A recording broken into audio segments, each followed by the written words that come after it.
lòng chợt sao duyên khi sóng đau thương sôi bùng lên, hoạn nạn theo đến làm vấn vương bao ưu phiền, nghẹn ngào trong đêm cố gắng không nguôi được nỗi niềm, rồi Chúa đến bên đã khiến tâm tôi nghỉ yên. Ngài nâng tôi lên đứng chỗ cao hơn mọi núi đồi, Ngài nhấc tôi lên bước giữa phong ba biển khơi. Ngài ban cho sức sống trong tôi tràn ra mãi, Ngài đỡ tôi lên dẫn bước chân tôi bình yên.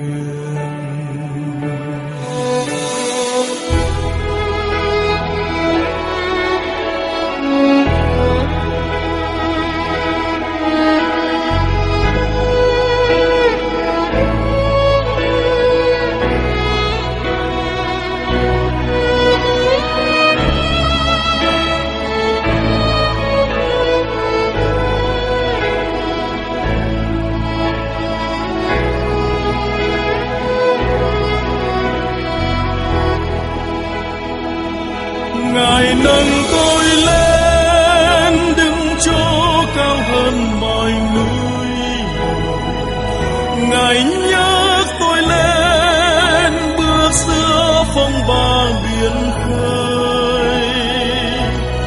Chúa bên tôi ban sức mạnh trong cơn thử thách, Ngài đỡ tôi lên dẫn bước chân tôi bình yên.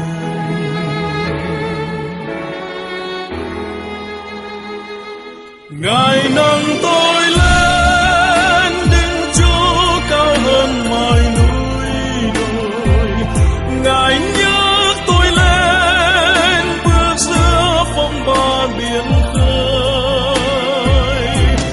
Chúa ban cho sự sống tâm hồn càng tươi mãi, Ngài đỡ tôi lên nâng đức tin tôi cao thêm.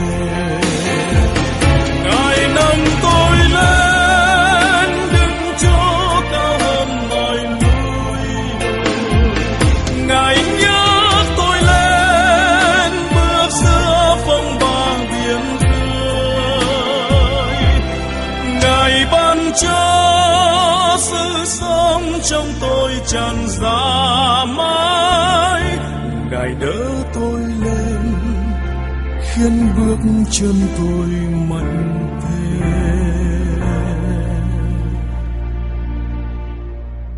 Ngài nâng tôi lên